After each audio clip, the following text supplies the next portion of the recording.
নমস্কার। একবার না পারিলে দেখো শতবার।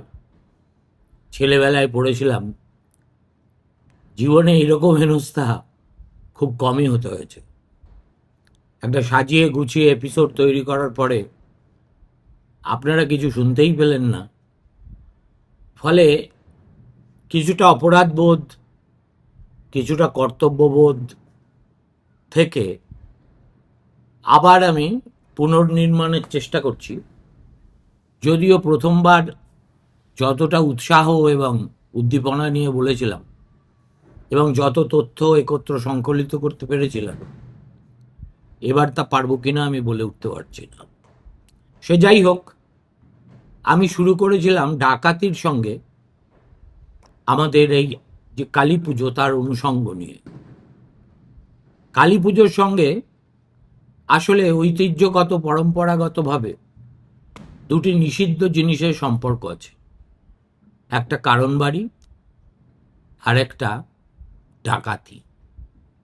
গভীর অরণ্যে মাঝরাতের পর ডাকাতি করতে যাওয়ার আগে ডাকাতরা কপালে তিলক চন্দন কেটে মা কালীর আরাধনা করছেন, তারপর বলি দিচ্ছেন, সেই রক্ত চতুর্দিকে ছড়িয়ে ছিটিয়ে তারপর তাদের অস্ত্রশস্ত্র গুছিয়ে বেরোচ্ছেন ডাকাতির জন্য। এ দৃশ্য আমাদের পরিচিত। রবীন্দ্রনাথের নাটকেও আমরা এই দৃশ্যের অবতারণা দেখেছি। আর কিছুটা কাকতালীয়ভাবেই আমি আজকে এই দেওয়ালির দিনেই আপনাদের একটা অবিশ্বাস্য শ্বাসরোধ করা একটা ডাকাতির ঘটনার কথা বলছি, যেটা ভারতবর্ষে হয়নি, হয়েছে ফ্রান্সের রাজধানী প্যারিসে এবং পৃথিবীর সর্ববৃহৎ যে মিউজিয়াম বা জাদুঘর সেই লুভে। দেখুন, আমরা বলি লুভ, সঠিক ফরাসি উচ্চারণ যারা করতে পারেন তারা সম্ভবত বলেন লুভরে, আরও নানা রকম হয়। দুর্ভাগ্যজনকভাবে আমার কখনো অলিয়াস ফ্রান্সে গিয়ে এই ভাষাটি অতি সুমধুর শেখার সৌভাগ্য হয়নি। ফলে আমি বাঙালির উচ্চারণে যদি ফরাসি শব্দগুলো বলে থাকি তাহলে আপনারা নিজ গুণে আমাকে মার্জনা করে দেবেন। এখন এই ডাকাতির কাহিনী পড়তে পড়তে আমার মনে হচ্ছিল যেন নেটফ্লিক্সের এই ধরনের হাইস্টের কোনো সিরিজ দেখছি। সত্যি কথা বলতে কি, আমি নাম মনে করতে পারছি না, কিন্তু এইরকমই একটা সিরিজ বেশ কিছুদিন আগে ওই নেটফ্লিক্সে দেখেছি বলে আমার পরিষ্কার স্মরণে আছে। কিন্তু এটা যে বাস্তবেও হতে পারে সেটা কখনো কল্পনাও করতে পারিনি। এবং সেই কারণেই এই কাহিনী যখন পড়ছিলাম তখন একদিকে যেমন অবিশ্বাস্য মনে হচ্ছিল, অন্যদিকে তেমনি আমার মনে হচ্ছিল তাহলে কি এই পেশাদারি ডাকাতরা নেটফ্লিক্সের সিরিজ পড়ে অনুপ্রাণিত হলো? বলতে পারবো না।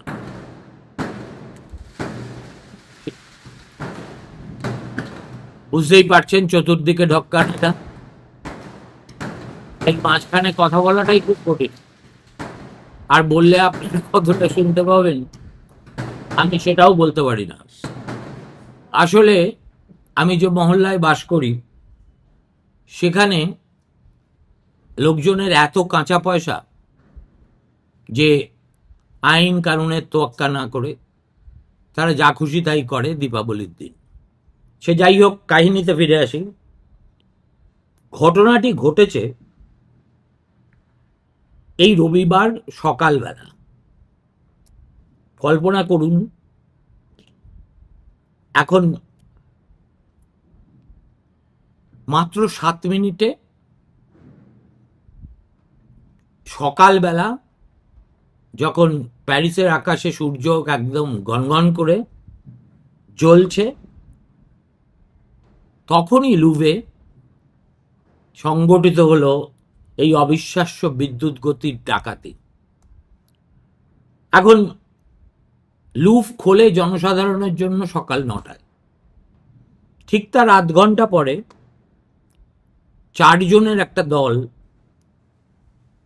দেখা গেল তারা সেন নদীর ঠিক দিক থেকে এসে একেবারে প্রকাশ্যে একটা ইলেকট্রিক মুভারের মই বসিয়ে তরতর করে বাঁদরের ছানার মতো উঠে গেল, তারপর জানালা ভেঙে ঢুকলো এবং কয়েক মিনিটে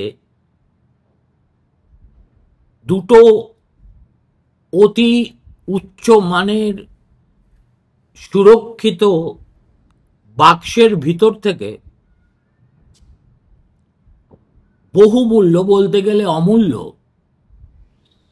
গয়নাগাটি চুরি করে আবার ঠিক একইভাবে পালিয়ে গেল। এখন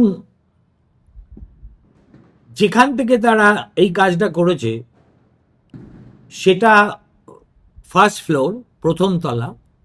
গ্যালারিটার নাম হচ্ছে দ্য আপোলো।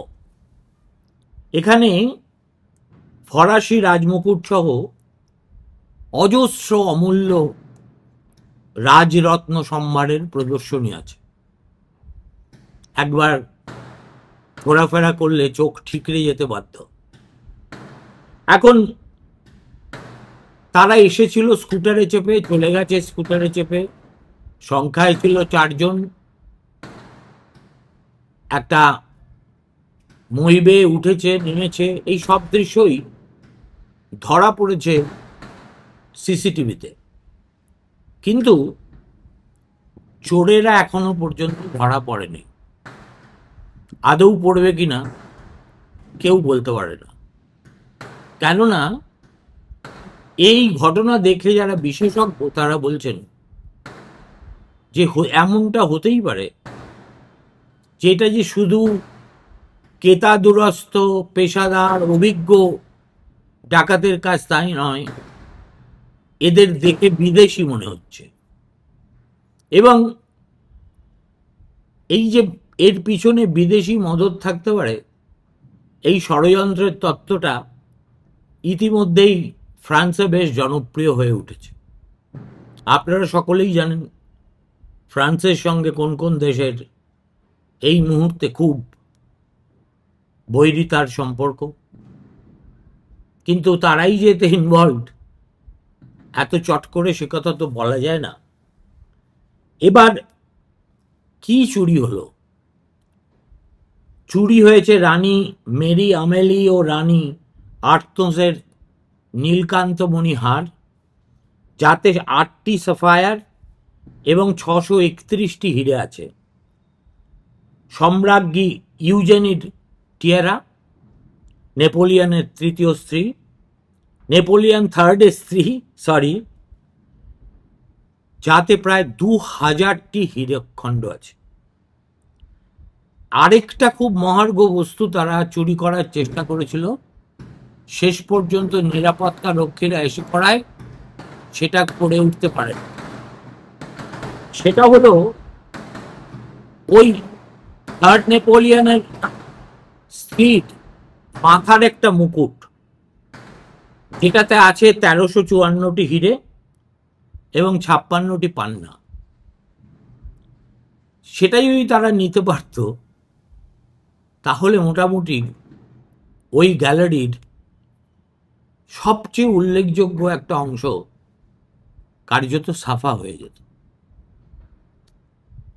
ন্যাচারালি লুভ তো শুধু একটা মিউজিয়াম নয়, লুভ পৃথিবীর বৃহত্তম মিউজিয়াম, প্রাচীন ঐতিহ্যবাহী, এবং তাতে যেসব চিত্রকর্ম, ভাস্কর্য, শিল্পকলা, রত্নসম্ভার ইত্যাদি সংরক্ষিত আছে, সে যে না দেখেছে সে বিশ্বাসই করবে না। প্যারিসে গেছেন অথচ লুক না দেখে যদি ফিরে আসেন, আমি বলতে বাধ্য হব আপনারা বেজায় বেরোছেন। সত্যি কথা বলতে কি, এই মিউজিয়ামটা এত বড় যে ভালো করে দেখতে হলে, তাড়িয়ে তাড়িয়ে উপভোগ করতে গেলে একদিনে করা সম্ভবই হয় না, 2 দিন 3 দিন লাগতে বাধ্য। কেননা এখানে যেসব রত্ন সম্পদ রয়েছে তারা প্রত্যেকটাই হচ্ছে একেবারে বিশ্বখ্যাত, বললে কিছু বলাই হয় না, সৃষ্টির সবচেয়ে বিস্ময়কর কয়েকটি নমুনা। যেমন মোনালিসা, আপনি গেছেন, আপনার দিকে মোনালিসা তাকায়নি, এটা যদি না হয়ে থাকে তাহলে বলবো আপনি দুর্ভাগা। আছে ভেনাস দ্য মাইলো, খ্রিস্টের জন্মের 200 বছর আগের এই গ্রিক ভাস্কর্যটি প্রেম ও সৌন্দর্যের দেবী আফ্রোদিতির প্রতিমূর্তি হিসেবে খ্যাত। আছে liberty leading the people, Eugene দালাক্রোয়ারের এই বিখ্যাত চিত্রটি 1830 সালের ফরাসি বিপ্লবের প্রতীক। এখানে স্বাধীনতার প্রতীক নারী মারিয়ান পতাকা হাতে জনগণকে নেতৃত্ব দিচ্ছেন।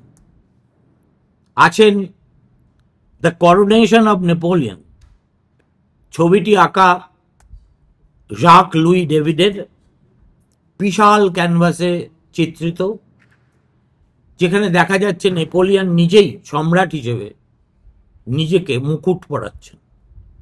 আছে the raft of the Medusa, Theodore জেরিকোর নাটকীয় চিত্রকর্ম, যা এক বাস্তব জাহাজ ডুবির পরে বেঁচে থাকা মানুষের সংগ্রামকে এমনভাবে ফুটিয়ে তুলেছে, আপনি দাঁড়িয়ে দেখলে মনে হবে আপনিও বোধহয় অকুস্থলে পৌঁছে গেছেন। দ্য কোড অফ হামুরাবি, বিশ্বের প্রাচীনতম আইন সংকলনগুলোর একটা, খ্রিস্টপূর্ব 1800 শতকে ব্যাবিলনের রাজা হামুরাবি এটি সংকলিত করাতে পেরেছিলেন। তারপরে আছেন দ্য সিটেড স্ক্রাইব, প্রাচীন মিশরের এক লেখকের বাস্তবসম্মত মূর্তি, যা মানব শরীরের সূক্ষ্ম বিশ্লেষণ ও সৌন্দর্যের উদাহরণ। আপনারা যারা কলকাতায় রদার থিঙ্কার দেখেছেন তারা না দেখেও অনুমান করতে পারবেন এখানে থিঙ্কার নন, একজন স্ক্রাইব মানে লেখক, আমাদের ক্ষেত্রেও বলা হয় আমরা স্ক্রাইব। তারপরে আছে দ্য স্লেভস, মাইকেল এঞ্জেলোর অসমাপ্ত কিন্তু অতি শক্তিশালী এক ভাস্কর্য, যেখানে একই সঙ্গে দাসত্ব ও মুক্তির প্রতীক দুটোই দেখা যায়।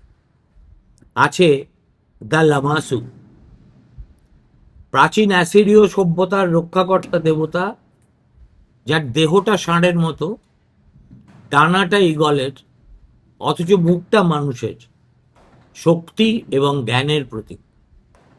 দেখুন, ইচ্ছে করলে আমি এই ক্যাটালগ বলেই যেতে পারি। আমি প্রধান 10টির কথা বললাম, প্রধানত এই কথা বোঝাতে যেই মিউজিয়াম মানে কি, সেই মিউজিয়ামে যদি 4 জন পেশাদার ডাকাত সকালবেলা একেবারে ক্ষিপ্র গতিতে 7 মিনিটের মধ্যে এই অপকর্মটি করে চলে যেতে পারে এবং গাডাকা দিয়ে দিতে পারে, তাহলে সেটাকে কি বলা উচিত?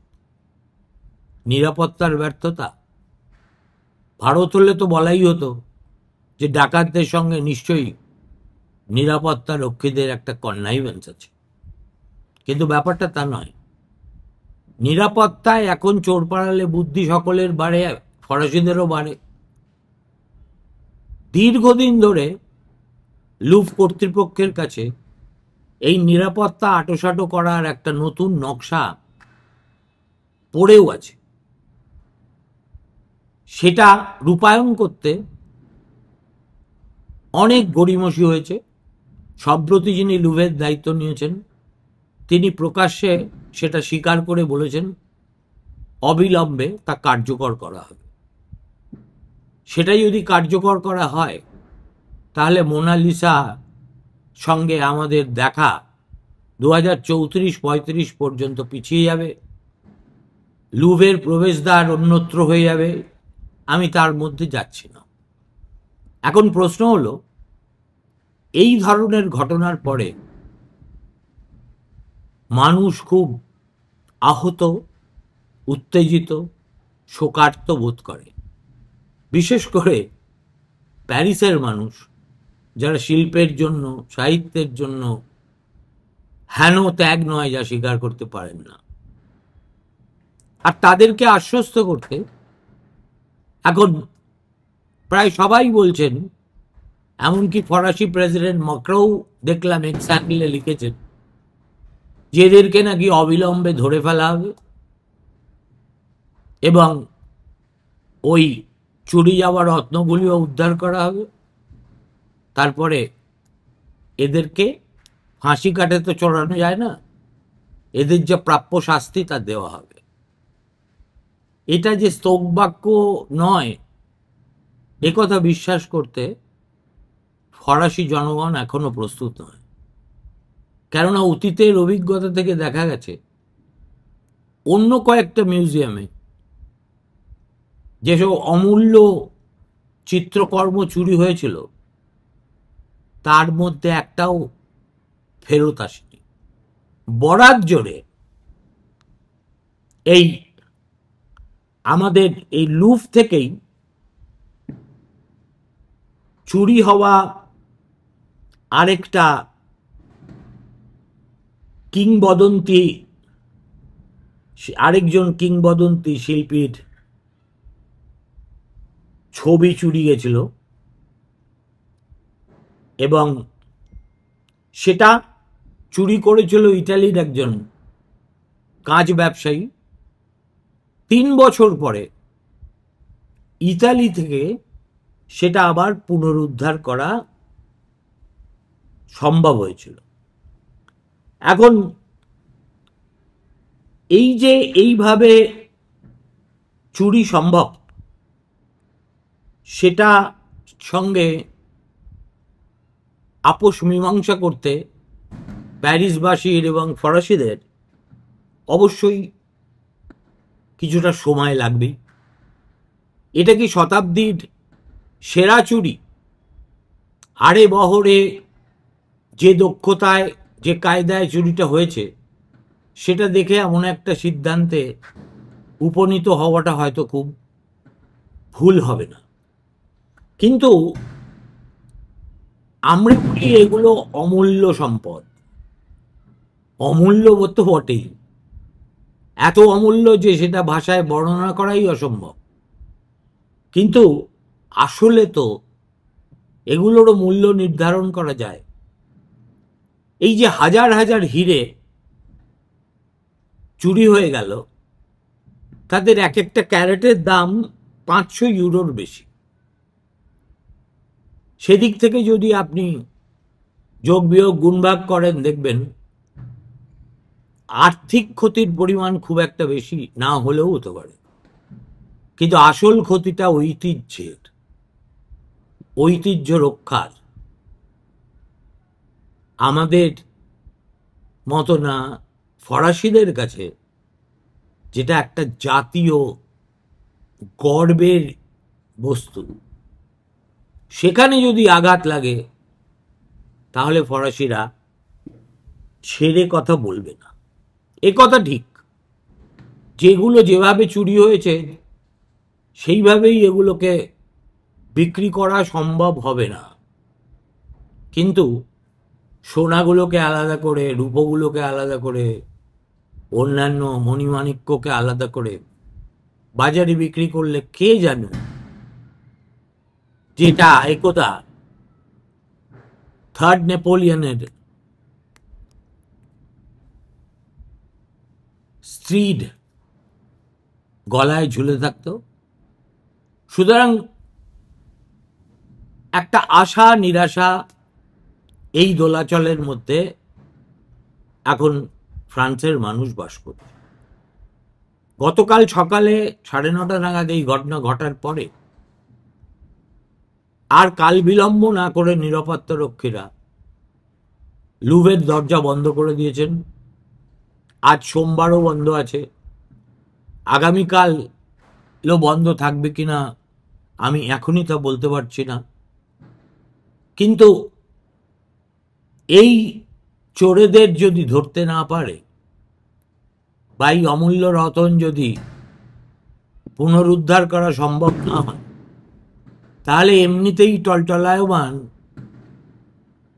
মাক্রোর প্রেসিডেন্সি কিন্তু একটা বেদম ইজ্জতের চোট খাবেই খাবে। সুতরাং ব্যাপারটা সেই রকমই। এখন দেখুন, এই যে নিরাপত্তার যে নতুন নকশা তৈরি হয়েছে তার ডিটেল আমি জানি, কিন্তু সেটা এখন এই স্টেজে বলে তো কোনো লাভ নেই। কিন্তু এই যে ধরুন ফ্রান্সের 1 নম্বর সংবাদপত্র লামন্ড তাদেরকে এই লুভের একজন কর্মচারী বলেছেন যে গ্যালারি থেকে এই জিনিসগুলো চুরি গেছে তাতে আগে 6 জন প্রহরী ছিলেন। অনেক দিন হলো তাদের মধ্যে একজনকে ছুটি করে দেওয়া হয়েছে। বাকি 5 জনের মধ্যে যারা ডিউটি করেন তারা ওই আধ ঘন্টার বিরতির সময় সবাই উপস্থিত থাকেন না। আর এই পেশাদার চোরেরা ঠিক ওই সময়টাকেই বেছে নিত যখন ওই গ্যালারি দ্য অপোলোর সুরক্ষার বন্দোবস্ত ততটা আঁটোসাঁটো থাকে না। তার মানে যেটা বোঝা যায় সেটা হলো এত সুন্দরভাবে তারা চুরি করার আগে মিউজিয়ামের রেকি করেছে, কখন কোথায় কে ডিউটি করে, কখন ডিউটি একটু হালকা হয়, ওই যে বাক্সগুলোর মধ্যে এগুলো শোভা পায় সেই বাক্সগুলোর নিরাপত্তার নেচারটা কি, সব কিছু আগাম যদি না জানা থাকে তাহলে 7 মিনিট সময়ের মধ্যে বাইরে থেকে মই দিয়ে উপরে উঠে জানালা ভেঙে ঢুকে এগুলো হাফিস করে দিয়ে আবার পালিয়ে গিয়ে স্কুটারে করে অন্তর্ধান হয়ে যাওয়া কিছুতেই সম্ভব নয়। সুতরাং এর থেকে যা শিক্ষা নেবার আশা করি নেবে। এখন 2011-10 সালে আরো একটা চুরি হয়েছিল যেটাকে বলা হয়েছিল হাইস্ট অফ দ্য সেঞ্চুরি। এটাকেও এখনো বলা হবে কিনা ঠিক হয়নি। সেটা কি ছিল? সেটা লুভে ঘটেনি, সেটা হয়েছিল মিউজিয়াম মডার্ন আর্ট। সেখানে প্যারিসের স্পাইডারম্যান নামে খ্যাত ভেজরা তোমিস চুরি করে নিয়েছিল 5টি অমূল্য চিত্রকর্ম। আজ পর্যন্ত সেগুলো পুনরুদ্ধার হয়নি। এই সেপ্টেম্বরের মাঝামাঝি ন্যাচারাল হিস্ট্রি মিউজিয়াম থেকে প্রায় 6 কিলো সোনা চুরি গেছে, যার মূল্য কম করে 6 লক্ষ ইউরো। একই মাসে লিমোস শহরের একটা জাদুঘর থেকে আরেকটা চুরি হয়েছে, যেখানে ক্ষতির পরিমাণ 6.5 মিলিয়ন ইউরো। এই যে সোনা চুরি করা হয় এগুলো সাধারণত গলিয়ে ফেলে তারপর বিক্রি করে চোরেরা। কিন্তু কখনো কখনো তদন্তকারীদের ভাগ্য সুপ্রসন্ন থাকলে তারা ধরাও পড়ে। যেমন ধরুন, প্যারিসের মিউজে কগনাকে 2024 সালের নভেম্বরে সশস্ত্র ডাকাতি করে চুরি যাওয়া 7টা নস্যিদানি, ছাইদানির মতো নস্যিদানি ডাকাতরা নিয়ে গেছিল। তার মধ্যে 5টি আবার পুনরুদ্ধার করা সম্ভব হয়েছিল। এখন পারা যাবে কি যাবে না, ফিরবে কি ফিরবে না, এই দোলাচলের মধ্যে রয়েছে লুভ মিউজিয়াম। আমরা যারা দর্শনার্থী ছাড়া আর কিছুই হতে পারি না, তারাও আজকে মা কালীর কাছে প্রার্থনা করি, চোরের হাতে তো এগুলো শোভা পায় না। যেখানে শোভা পায় এবং যেখানে শোভা পাওয়ার কারণে এত হাজার হাজার লক্ষ লক্ষ মানুষ বিস্ময়ে বিস্ফারিত চোখ নিয়ে কিছুক্ষণ দাঁড়িয়ে থাকার সৌভাগ্য পান, সেটা যেন যথাস্থানে ফিরে আসে। নমস্কার, শুভরাত্রি, ভালো থাকুন।